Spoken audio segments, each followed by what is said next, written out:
पिछले साल नवरात्र के दौरान अयोध्या के देवकाली इलाके में हुए सनसनीखेज मंजीत हत्याकांड मामले में पुलिस की स्टोरी अदालत में फेल हो गई है। जी हां, अदालत में वकीलों ने पुलिस की उस स्टोरी को फेल कर दिया है जो पुलिस ने अपराधियों को जेल पहुंचाने के लिए, उन्हें सज़ा दिलवाने के लिए गढ़ी थी।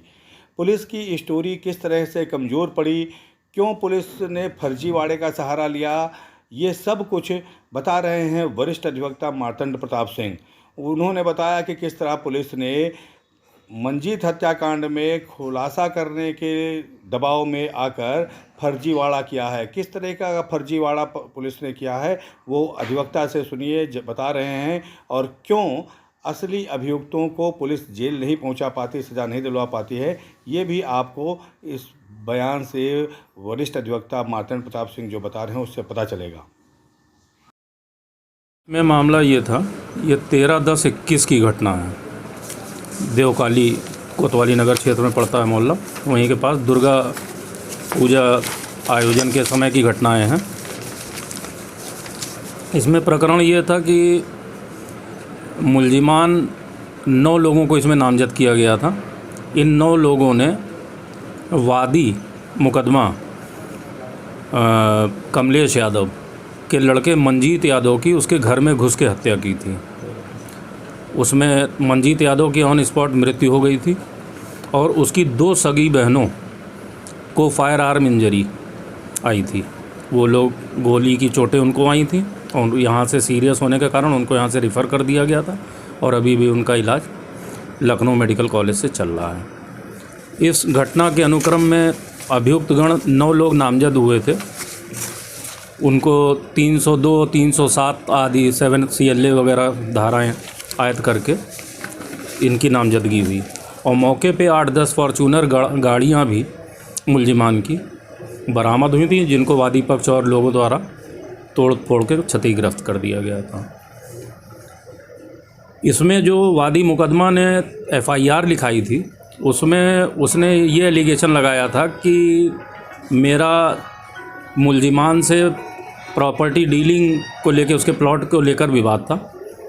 वो प्लॉट उसका रानोपाली साकेत में था। उसी प्लॉट के प्रति ये मुल्जिमान बदनीयत थे और जबरियाँ उसके ऊपर प्रभाव बना रहे थे कि इसको हमारे नाम लिख दो। ये इसने इनकार किया तो उसी की रंजिश में इसके घर पे चढ़ के इसको गोली मार दी। ये FIR का एलिगेशन है।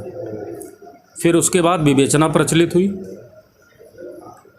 विवेचना में प्रकाश में आया कि प्रॉपर्टी डीलिंग या उसके प्लॉट की बदनीयती का कोई प्रकरण ही नहीं है।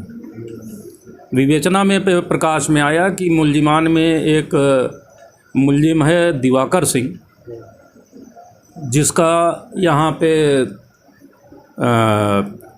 बियर और बार वगैरह का, डांस बार वगैरह का लाइसेंस है, जिसका देवकाली क्षेत्र में उसका SRH के नाम से है उसका होटल। उसी की कोई बार गर्ल थी, उसी को छोड़ने के लिए वो मुल्जिमान के घर के पास वो किराए पे रहती थी। वहाँ पे कुछ वादी पक्ष से उसकी कहा सुनी हुई तो मुल्जिमान ने आके इसके अपने अन्य साथियों के साथ पहले इसको बेइज्जत किया दिवाकर सिंह को, तो उन्होंने अन्य मुल्जिमान के साथ आके इसको घर में गोली मार दी उसी रंजिश की वजह से। तो पहले 9 लोग तो FIR में वो प्रॉपर्टी डीलिंग वाले में इसने डेवलप किया मुल्जिम। उसके बाद 10-12 लोगों का नाम और प्रकाश में ले आया। ये था मामला। तो इसी कन्फ्लिक्शन की वजह से ये विवेचना शुरू से ही बड़ी संदिग्ध रही, इसका मोटिव संदिग्ध रहा और निष्कर्ष ये रहा कि आखिर में ये पुलिस चूँकि वादी पक्ष के प्रभाव में काम कर रही थी, इसलिए ये विवेचना भी मुल्जिमान के ही प्रार्थना पत्र पे CBCID गोरखपुर को ट्रांसफ़र हो गई और इस समय वर्तमान विवेचना CBCID के विवेचक कर रहे हैं। इसमें जो हमारा मामला है, मैं इसके मुख्य अभियुक्त उपेंद्र सिंह देवगढ़ का एडवोकेट हूँ, जिसकी जमानत माननीय उच्च न्यायालय से स्वीकृत हुई है। माननीय उच्च न्यायालय से इस आधार पर उसकी जमानत स्वीकृत हुई कि हमारी स्पॉट अरेस्ट हुई थी। मौके पे हमको वादी पक्ष द्वारा ही पकड़ा गया और पुलिस को हैंडओवर किया गया। जिसका बाकायदा वीडियो वायरल हुआ। एसएसपी अयोध्या ने तत्समय उसी दिन तत्काल हमारी गिरफ्तारी की ऑन स्पॉट प्रेस कॉन्फ्रेंस भी की। उसके बावजूद पुलिस ने हमारी इस एक्चुअल स्टोरी को दरकिनार कर दिया और अन्य मुल्जिमान के साथ हमारी 4 और लोगों के साथ 1 हफ्ते बाद लगभग अरेस्ट दिखाई, जिससे ये मामला संदिग्ध हो गया हमारा। दूसरी चीज़, हमारा जो संदिग्धता दिखा रहे हैं कि हमारी संलिप्तता जो इन्होंने दिखाई, उसका मात्र कारण हमारा रिज्यूम, हमारा बायोडाटा मौके पे मिलना और हमारी गाड़ी मौके पे मिलना। टाटा सफारी गाड़ी हमारी सीज हुई थी, जो कि पहले ही रिलीज़ हो चुकी है। उन्होंने हमको दिखाया कि 4-5 दिन बाद हमारी अरेस्ट, जबकि हमको स्पॉट अरेस्ट किया गया और मात्र रिज्यूम के आधार पे हमारा जो मौके पे गाड़ी और हमारा बायोडाटा मिला, उसी से मान लिया कि हम भी मुलजिम थे।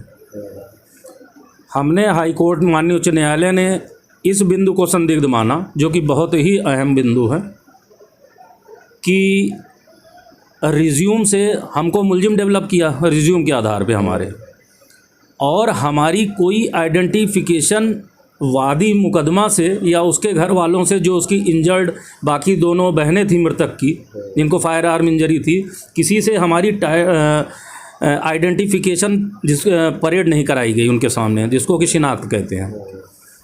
तो हमारी कोई शिनाख्त हुई नहीं, हमारे पास से कोई असलहा बरामद हुआ नहीं।